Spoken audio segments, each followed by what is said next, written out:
चलिए आपका देखिए हमारा प्रीवियस है ना, प्रीवियस क्लास हमारा रुका हुआ था क्वेश्चन नंबर 5 में, ठीक है। कहाँ पर रुका हुआ था? क्वेश्चन नंबर 12, क्वेश्चन नंबर 12 में, है ना। और आपको मैं बता दिया था कि ये क्वेश्चन जो है आपका बड़ा क्वेश्चन है, मीन्स कितने नंबर का क्वेश्चन आता है मैं बताया था? 4 नंबर का, ठीक है। कितने नंबर का बताया था? 4। कहाँ से कहाँ तक का बताया था?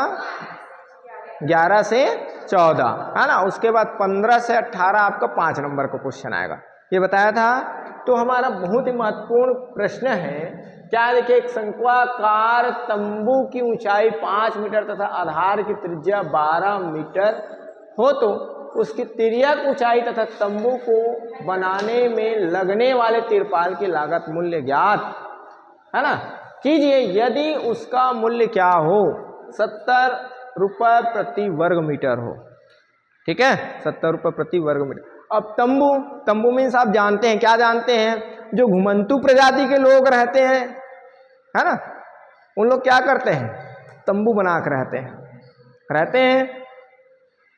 कभी आप लोग मूवी देखे रहे होंगे, है ना। मूवी कैसे, मान लो क्या होता है, कोई पिकनिक में गया और कहीं खो गया तो क्या करते हैं? कपड़े पकड़े रहते हैं, उसका क्या करते हैं? ऐसे घर बनाते हैं, तंबू बनाते हैं, है ना। वही तंबू है यहाँ पर, ठीक है। जैसे हमारे आसपास देखिए तुमड़ी बोर्ड में तो पहले बहुत तंबू बनता था, है ना। घुमंतु प्रजाति के लोग आते थे, हाँ, डेरा डालने वाले लोग जो आते हैं, शायद मेरे ख्याल से टप्पा वगैरह में भी बनता होगा, है ना, ठीक है ना। अब आजकल क्या है, तुमड़ी बोर्ड में तो बहुत ढलाई वाला क्या हो गया है, स्पेस बन गया, बाजार वगैरह में तो नहीं बनाते अब, ठीक है। तो उसी तंबू के बारे में बात किया जा रहा है। यदि हमारे पास घर ना हो तो हम कैसे रह सकते हैं? तंबू बनाकर रह सकते हैं, ठीक है। तो यहाँ पर हमको क्या करना है? शंक्वाकार मीन्स आपको क्या करना है? कोणिक, है ना, कोणिक, कोण मीन्स ये आपका सॉल्यूशन हो जाएगा। देखिए ये आपका शंक्वाकार, जैसे जोकर की टोपी, है ना, ऐसी रहता है, ठीक है। ऐसे हमको तंबू बनाना है, ऐसे हमको क्या करना है? तंबू, जिसका देखिए ये जो आपका है निचला हिस्सा कहलाएगा आपका आधार, है ना। और यहाँ पर इसको बोलेंगे ऊंचाई, और ये कहलाएगा आपका त्रिज्या, ये, ठीक है। क्योंकि केंद्र से परिधि पर डाला गया लंब, इसका आधार कैसे दिख रहा है? वृत्ताकार दिख रहा है ना। केंद्र से परिधि पर डाला गया लंब क्या कहलाता है? त्रिज्या कहलाता है ना।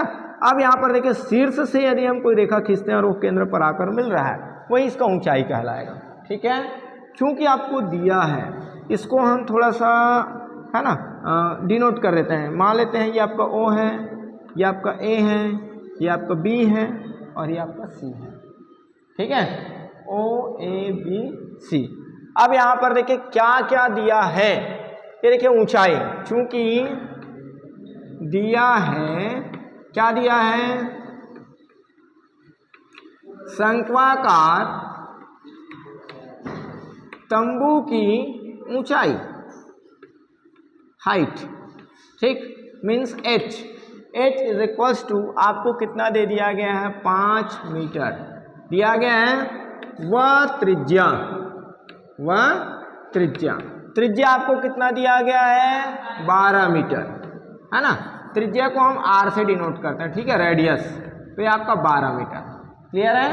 क्या आ जाएगा? 12 मीटर।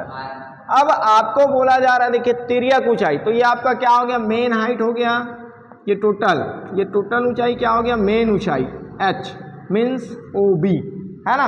और ये आपका हो गया ये आपका OA क्या हो गया? आपका त्रिज्या R, है ना। अब यहाँ पर ये स्लैंट हाइट हमको बताना है, तिर्यक ऊंचाई L, ठीक है। मेन ऊंचाई को हम S से डिनोट करेंगे, त्रिज्या को हम R से डिनोट करेंगे, और तिर्यक ऊंचाई को L से। तो यहाँ पर हमको बोला गया तिर्यक ऊंचाई, है ना। पहले हम तिर्यक ऊंचाई निकालेंगे। तो आप यहाँ पर देख पा रहे हैं कि एक त्रिभुज बन रहा है, देखिए AOB। कौन सा त्रिभुज बन रहा है? यहाँ पर 90 अंश का कोण है, मतलब पाइथागोरस प्रमेय लगा सकते हैं, समकोण त्रिभुज, है ना। तो यहाँ पर देखिए मैं पिछले टाइम भी आपको बताया था कि भाई समकोण त्रिभुज में क्या होता है? कर्ण का वर्ग लंब और आधार के वर्गों के योग के बराबर होता है ना। यहाँ पर आपका सूत्र सीधा लगा सकते हैं, क्या लगा सकते हैं? तिर्यक ऊंचाई का वर्ग बराबर मेन ऊंचाई का वर्ग धन क्या हो जाएगा? त्रिज्या का वर्ग, ठीक है। तो ये आपका क्या हो जाएगा? तिर्यक ऊंचाई का वर्ग बराबर H मीन्स आपका क्या हो जाएगा? देखिए 5 5 का वर्ग, है ना, r मीन्स 12 का वर्ग, ठीक है। तो l वर्ग बराबर 5 पंचे हो जाएगा 25 और 12 का वर्ग मतलब 144 होता है कि नहीं होता है। 12 गुना 12, 12 12 में 144 और 5 पंचे 25। अब इसको हम जोड़ेंगे तो l बराबर कितना हो जाएगा 169 हो जाएगा। 5 में 4 जोड़े 9, 2 में 4 जोड़े 6 और 1 हो जाएगा। अब यहाँ पर देखिए 169 जो है किसका वर्ग होता है 13 का, वर्ग से वर्ग कट जाएगा तो l बराबर आपका आ जाएगा 13 मीटर। ये आपका एक उत्तर आ गया, है ना। देखिए उसके तिर्यक ऊंचाई निकल गया। आगे क्या बोल रहा है, तथा तंबू को बनाने में लगने वाले तिरपाल की लागत ज्ञात कीजिए। तो लागत ज्ञात करने के पहले हमको तिरपाल कितना एरिया कवर कर रहा है, मीन्स आपका क्षेत्रफल निकालना पड़ेगा, है ना। तो भाई ये देखिए आपको तिरपाल कितना एरिया कवर करेंगे, पूरा एरिया में तो हमको तिरपाल लगाना पड़ेगा, पूरा ढकेगा तभी तो तंबू बनेगा। बनेगा कि नहीं बनेगा, बनेगा ना। तो हमको क्या करना है, देखिए तंबू का वक्र पृष्ठ निकालना है। क्या निकालना है, तंबू का। तंबू मीन्स यहाँ पर शंकु का वक्र पृष्ठ, है ना, ठीक है। आगे तब शंकु का वक्र पृष्ठ, वक्र पृष्ठ या वक्र पृष्ठीय क्षेत्रफल दोनों एक ही चीज है, ठीक है। इसका सूत्र होता है पाई आर एल। क्या होता है, पाई आर एल, ठीक है ना। अब यहाँ पर देखिए पिछले क्लास में मैं बता दिया था पाई का मान हमको रखना है 22/7, आर का मान आपका कितना है 12, ठीक है, और एल का मान आपका आ गया 13, ठीक है। अब क्या हो जाएगा देखिए, चलिए 12 दूनी 24, 24 का 4 हाथ में ही 2, 12 दूनी 24, 24 और 2 26 गुना 13/7, ठीक है। अब क्या हो जाएगा देखिए, फिर से हम 13 का गुना कर देते हैं तो क्या हो जाएगा 13 चौक 52, 52 का 2 हाथ में ही 5, 13 6 का 78 होता है कि नहीं होता है, फटाफट बताएंगे। 13 6 का 78, 78 में 5 जोड़ेंगे कितना हो जाएगा 83, 78 में 5 जोड़ेंगे 83 का 3 हाथ में ही 5, 13 दूनी 26, 26 में हम क्या जोड़ेंगे 8, तो हो जाएगा कितना 34 हो जाएगा।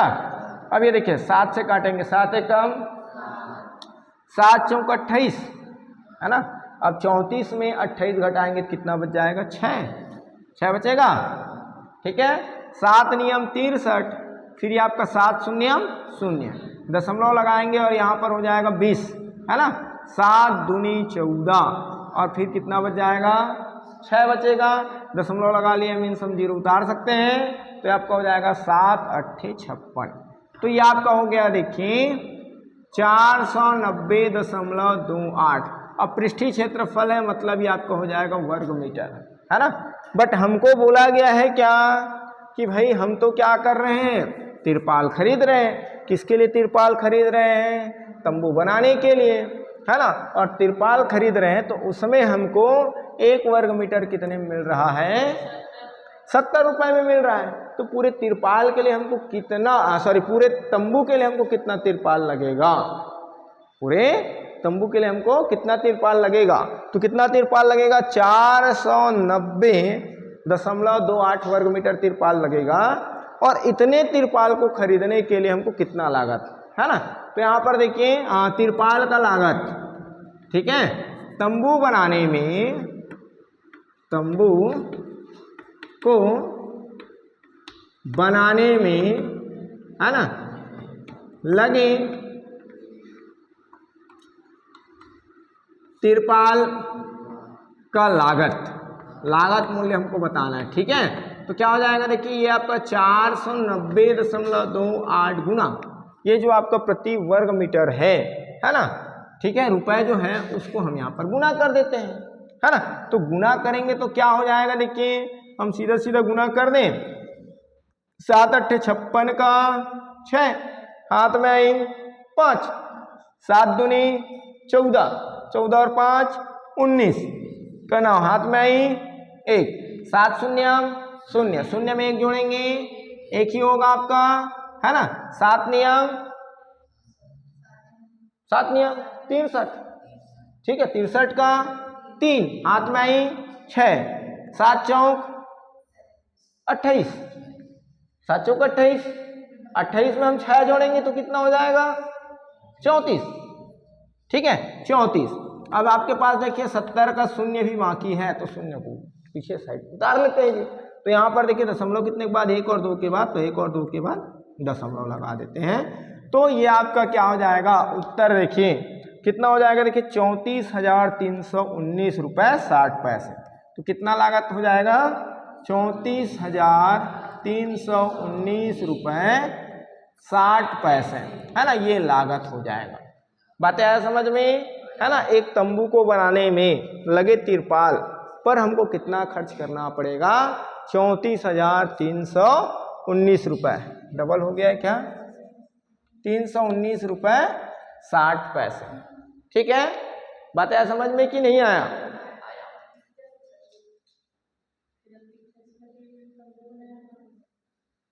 इसी का क्वेश्चन नंबर 13, है ना। 13 में आपका अथवा, है ना। आपके पास अब देखिए ऑप्शन बन जा रहा है कि भाई पहला प्रश्न नहीं बन रहा है तो आप क्या कर सकते हैं, दूसरा प्रश्न बना सकते हैं, ठीक है। आपके बुक में पिछले क्लास में मैं आप लोगों को टिक लगवाया था, तो ये आपका सेम था। 2 सेंटीमीटर त्रिज्या वाले यहाँ पर शायद मेरे ख्याल से 25 गोलियों को पिघला कर ऐसे आपके बुक में है। अब देखिए जहाँ तक मेरा ध्यान जा रहा है, ठीक है, शायद 25 गोलियों, ठीक है। यहाँ पर बोला जा रहा है देखिए 64 गोलियों को पिघलाकर बड़ा गोला बनाया जा रहा है, ठीक है।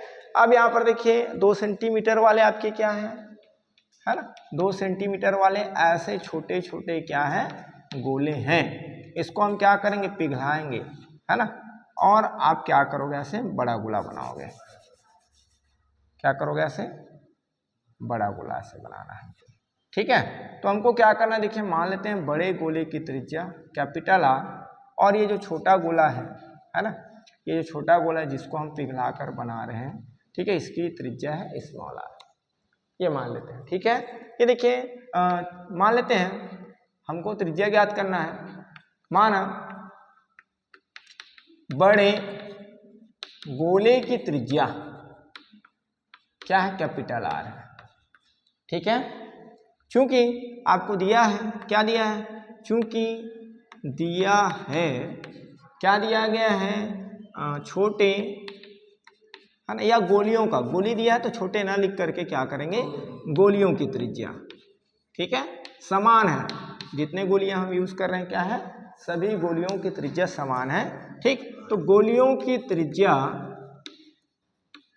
R बराबर आपको दिया गया 2 सेंटीमीटर, क्या दिया गया 2 सेंटीमीटर। अब आपको करना क्या है, अब क्या करेंगे देखिए प्रश्नानुसार प्रश्न में आपका क्या किया गया है, गोलियों को पिघलाकर गोला बनाया गया है ना। तो क्या हो जाएगा देखिए गोले का आयतन, ठीक है, गोले का आयतन जो होगा गोलियों के, कितने गोलियों के 64 गोलियों के आयतन के बराबर होगा। गोले का आयतन बराबर 64 गुना गोलियों का आयतन, ठीक है, दोनों का आयतन क्या होगा बराबर होगा। भाई आयतन मीन्स जितना एरिया वो कवर करता, पूरा जितना स्थान घेरता है, ठीक है, वही उसका क्या कहलाएगा आयतन कहलाएगा, ठीक है। तो यहाँ पर देखिए 64 गोलियां है ना, गोलियां जितना स्थान घेरेंगे तो उसको पिघलाकर हम क्या करेंगे बड़ा गोला बनाएंगे तो वो भी उतना ही स्थान घेरेगा। तो यहाँ पर देखिए गोले का आयतन बराबर 64 गुना गोलियों का आयतन। तो गोले का आयतन, अब गोला मीन्स एक फुटबॉल कैसे होता है, गोला गोल होता है कि नहीं होता है, होता है ना। ऐसे हमारी पृथ्वी के बारे में भी ऐसी बात किया जाता है कि कोई बोलता है कि पृथ्वी गोल है, कोई बोलता है पृथ्वी चपटा है, कोई बोलता है पृथ्वी सपाट है ना। जैसे जैसे आपका वैज्ञानिक आता गया है ना, मानसिकता क्या होता गया बदलता गया, ठीक है। बट यहाँ पर हम किसके बारे में बात कर रहे हैं, गोले के बारे में। तो आपका देखिए गोले का आयतन क्या होता है, देखिए 4/3 त्रिज्या की घात 3। आयतन जब भी होगा तो हमको घात 3 लेने हैं, ठीक है। क्षेत्रफल होगा तो घात 2 लेने हैं। आयतन में जिसमें क्या हो लंबाई चौड़ाई और ऊंचाई तीनों हो, ठीक है, जब हम आयतन फाइंड करेंगे। ठीक है, और क्षेत्रफल मीन जिसमें क्या हो लंबाई और चौड़ाई। बात समझ में आ रहा है? 3 चीज है, मतलब घात 3 आएगा ही आएगा, और 2 है मीन्स क्या आएगा 2 घात। ठीक, जैसे क्षेत्रफल में हम हमेशा क्या लिखते हैं वर्ग मीटर, बट आपका आयतन हो जाता है तो हम क्या लिखते हैं घन मीटर, घन सेंटीमीटर, घन किलोमीटर, ऐसे लिखते हैं। बात आ रहा है समझ में, है ना, घन मिलीमीटर। तो अब यहाँ पर ये आपका हो जाएगा 64 गुना पाई, तो रहेगा ही रहेगा, है ना, बट यहाँ पर देखिए त्रिज्या हम इसको क्या लिए हैं स्मॉल आर की घात 3। अब दोनों तरफ यहाँ पर ये भूल गए हम लोग 4/3 पाई गुना आर की घात 3, है ना। ये देखिए 4/3 दोनों तरफ है कटेगा, पाई दोनों तरफ है कटेगा, ये आपका आर की घात 3 बराबर 64 गुना आर की घात 3 स्मॉल आर, है ना, मतलब 2 की घात 3। ठीक है, तो ये आपका आर की घात 3 बराबर, ये तो 64 हो गया, बट यहाँ पर 2 को हम कितने बार लिखेंगे 3 बार लिखेंगे, तो 3 बार लिखेंगे तो क्या हो जाएगा 2 एकम, है ना, 2 दूनी 4 और 4 दूनी कितना हो जाएगा 8, तो ये आपका हो जाएगा कितना 8।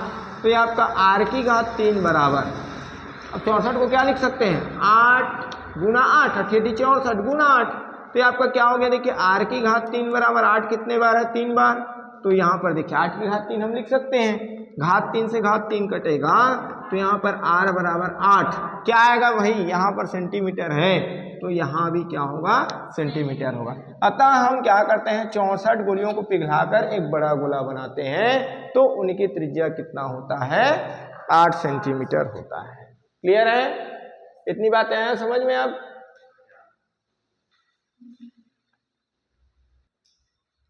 चलिए नेक्स्ट क्वेश्चन क्या है आपका, निम्न सारणी का बहुलक ज्ञात कीजिए, है ना, निम्न सारणी का बहुलक, है ना।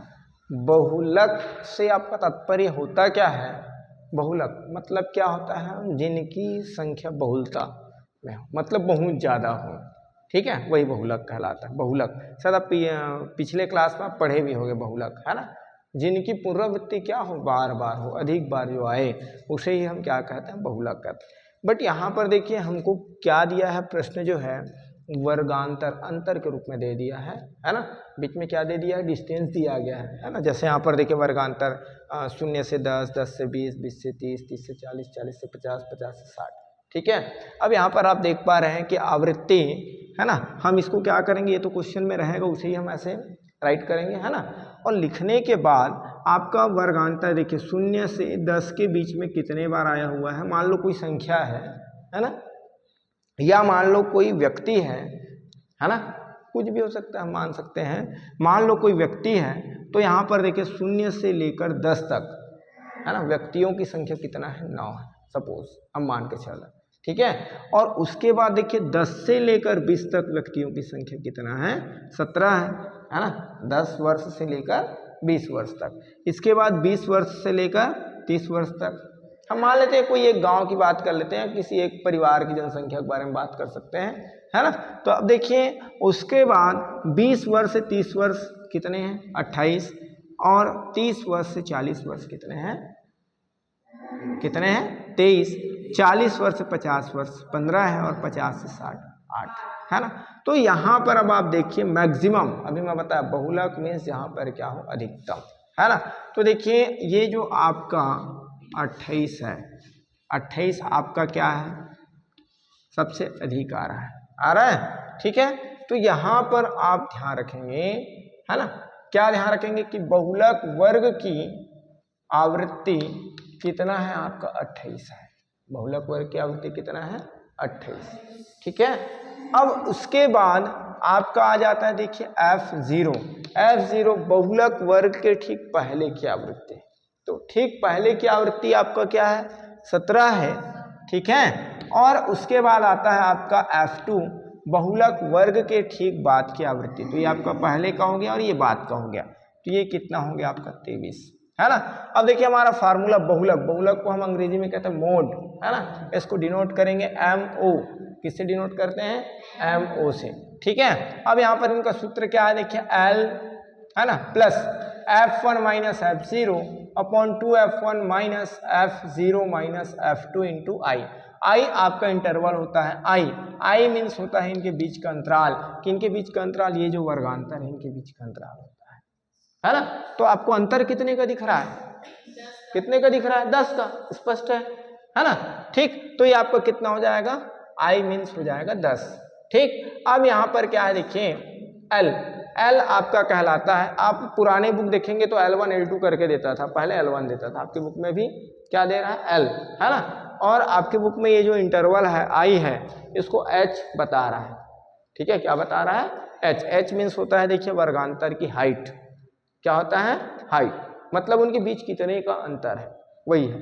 ठीक है, अब यहाँ पर L आपका कहलाता है ये जो बहुलक वर्ग है इसकी निम्न सीमा, तो इसकी निम्न सीमा क्या हो जाएगा देखिए, 20 निम्न हो जाएगा और 30 क्या हो जाएगा, उच्च सीमा।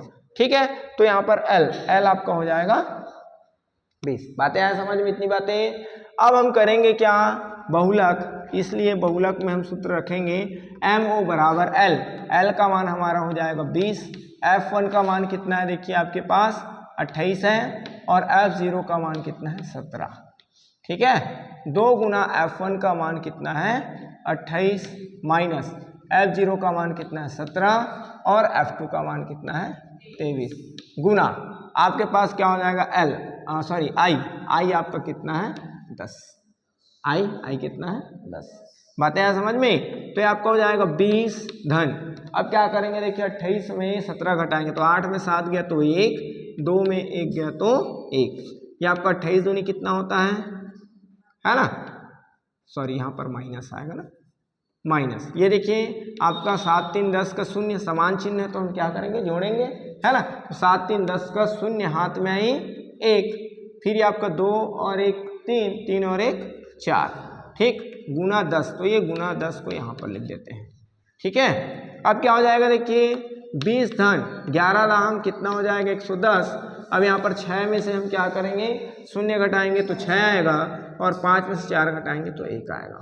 ठीक है, अब इसको हम क्या करते हैं, भाग दे देते हैं, किसको भाग दे देते हैं, 110 को किससे भाग देते हैं, 16 से, तो कितना हो जाएगा 16 85, 16 6 का 96, 16 6 का 96, 16 7 112 होता है। ठीक है, तो क्या हो जाएगा देखिए 16 6 का, ठीक है, यदि आपको पहाड़ा नहीं आता तो गुना कर लीजिए, 6 6 36 का 6 हाथ में 3, है ना, 6 कम 6 3 9, तो क्या हो जाएगा देखिए 10 में 6 गया तो 4, फिर 10 में 9 गया तो 1। अब क्या करेंगे, दशमलव लगाएंगे और 0 उतारेंगे। ठीक है, दशमलव लगाएंगे और क्या करेंगे, 0 उतारेंगे। अब कितना हो गया देखिए 140, है ना। अब 16 नियम 144 होता है, 16 नियम 144 मतलब 8 बार में जाएगा, है ना, 16 अट्ठे